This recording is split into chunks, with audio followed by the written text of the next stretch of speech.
Tá fazendo jus ao Deixa eu te dar um exemplo, claro. Claro. Deixa eu te falar, desde os anos 90, eu sou velho. Eu lembro das pessoas dizerem, fora Collor, fora Lula, fora FHC. Por que eu não posso dizer, sei lá, fora Gilmar Mendes? É tudo cargo público, cara. Então você pode criticar algumas pessoas, algumas instituições e outras não. É isso que está acontecendo no Brasil hoje. A liberdade de expressão pode ser sobrar hoje. E quase criaram uma lei, né? Que você não podia nem criticar os políticos. Você viu isso? Que loucura. Exatamente. Que loucura, cara. É que nesse loucura. nível que a gente tá. Cara, eu fico pensando na política hoje e eu quero te fazer uma pergunta. A gente tá falando muito da direita, mas você vê quais são as coisas boas da esquerda pra você? Você que é um cara tão engajado com política. E você, cara, a gente tem um amigo em comum, que é o Felipe, cara, o Felipe Monteiro é um amigaço. Gente boa pra caramba. Muito gente boa, sabe? Também sempre tá falando bem de você lá quando a gente conversa. Legal. E ele é um cara de esquerda que eu amo de paixão, sabe? Meu amigaço. Temos o Matias, nosso amigo de canhoteiro também. O que você vê de bom na esquerda? A esquerda tem boas intenções. Não tô dizendo que só tem gente ruim. Sim. Mas a esquerda é meio burra. Ela é meio limitada na percepção da realidade, entendeu? Por exemplo, uma coisa boa na esquerda, se eu fosse do século XIX, assim como você, a gente seria de esquerda. Durante a Revolução Industrial, o que acontecia? Esse princípio do capital pelo capital, do dinheiro pelo dinheiro, as pessoas não tinham férias, não tinham aposentadoria, criança trabalhava, os caras trabalhavam até mais 14 horas. A Revolução Industrial é isso. O que a esquerda veio? Trouxe exatamente elementos da Revolução Industrial. Não, elementos não da essência do socialismo, mas elementos sociais como direito a férias, direito à jornada de trabalho, 8 horas por dia. Sindicatos. Direito de sindicatos. Sindicatos depois se corrompeu. O direito a não proibição de trabalho infantil, aposentadoria, coisas que foram humanizando e foram incorporadas ao capitalismo e que melhoraram o capitalismo. Lógico. Porque você tem uma população... Implantadas pela esquerda. Você tem uma população Implantadas pela esquerda, Foi a influência da esquerda. Você tem uma população que trabalha mais bem alimentada e que vive mais, até mais gente para consumir. Producente, claro. Então é como producente. E a esquerda tem essa questão também. Existem preconceitos arraigados historicamente no Brasil e no mundo. Existe racismo, existe homofobia. O problema é que você achar que tudo isso é homofobia, todo o Brasil é racista. Não, o Brasil é o país miscigenado do mundo. Como é que o Brasil pode ser essencialmente?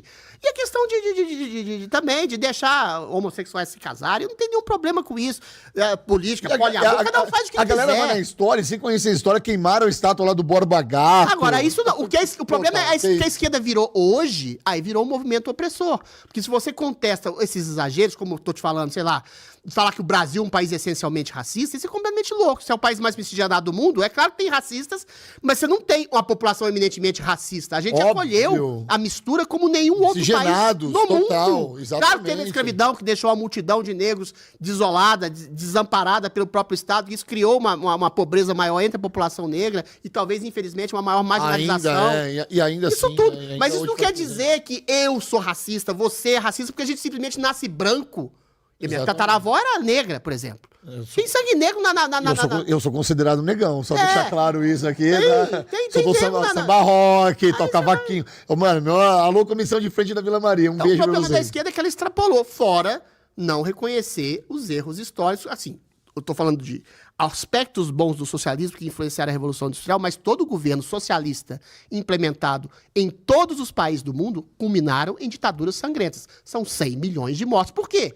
Porque a esquerda, aí é um problema da esquerda, não tá nem aí pra democracia. Ela quer impor uma opinião goela abaixo, e opinião goela abaixo a partir de um partido único, comunista, que solapa a opinião dos outros, não dá certo por uma razão muito simples. Se você não for a favor daquela opinião, dá certo porque ninguém reclama. Na China é diferente. Se você coloca um partido único que domina a opinião pública, aquele que sair 1 milímetro dessa opinião pública é morto. É taxado. Aqui no Brasil não tem comunismo. Primeiro, o Lula falou que já é comunista. Agora, aqui no Brasil, o que acontece? O comunismo toma várias formas. Estou falando de comunismo mesmo, tá?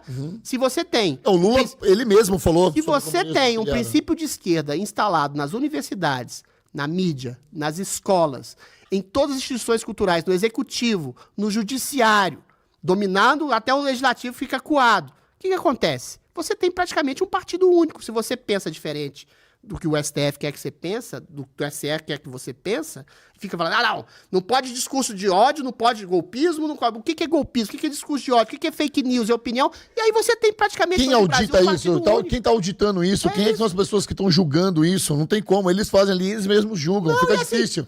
Você entrou numa guerra chamando a gente de teoria da conspiração. De gado. Você tá falando de comunismo que não existe. Cara, o Lula falou no Foro de São Paulo, que é uma junção, uma união com Luiz de ditadores assassinos. Tava lá o cara da Nicarágua, de Cuba, da Venezuela.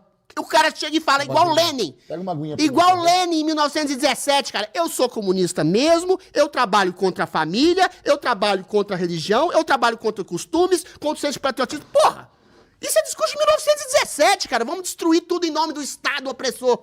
Aí os caras falam que a gente é teórico da conspiração. O cara fala. E aí a galera bate... lambe o rabo do Maduro, que é um dos maiores assassinos, ditadores do mundo. E bate palma pra esse vagabundo. E bate palma. Mas aí ainda. Não. Aí fala que a gente que é teórico da conspiração. Ué. Como é que pode isso, né, cara? Por que você acha que as pessoas estão adormecidas? Porque não é possível que nem as pessoas de esquerda consigam entender isso de uma forma positiva. Vir aqui, o Nicolás Maduro aqui, e estender o tapete vermelho pra ele, ser recebido com pompas de militares, e o pessoal batendo continência, e eu vejo aquilo, e eu quero rasgar minha camiseta, eu quero ficar bravo, eu quero dar um soco na televisão, porque eu não consigo entender. Aí é discurso de ódio. Então, aí, tá vendo? Você leva o cara ao desespero, aí quando o cara tá desesperado, foi, porra, o cara tá recebendo ditador, assassino, o cara que vai querer destruir a família, aí você fala contra, ó, discurso de ódio, ó o extremista aí.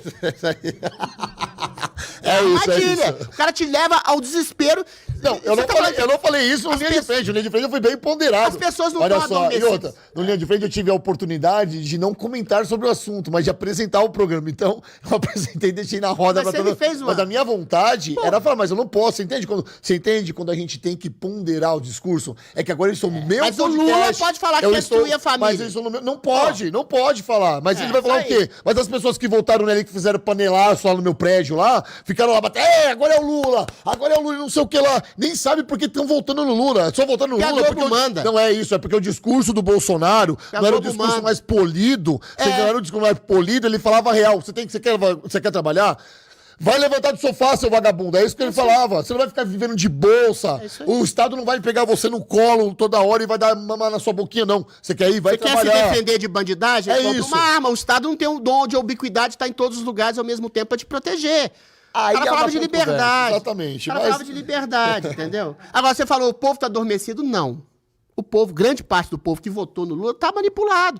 Aí a gente volta no mesmo eixo do aparelhamento da grande mídia. Você tem a Globo, que, ainda que esteja perdendo audiência, tem 30%, 40% da fatia da audiência do Brasil. O que é isso? É 80 milhões de pessoas, cara. É muita coisa. Aí é o dia inteiro, Bolsonaro assassino, Bolsonaro genocida, a direita covarde, a direita golpista. O cara cai. Exatamente. O cara cai. Então é uma manipulação de massa. Por que eu volto sempre dessa questão da ocupação dos espaços midiáticos e culturais? Porque senão a gente vai perder sempre.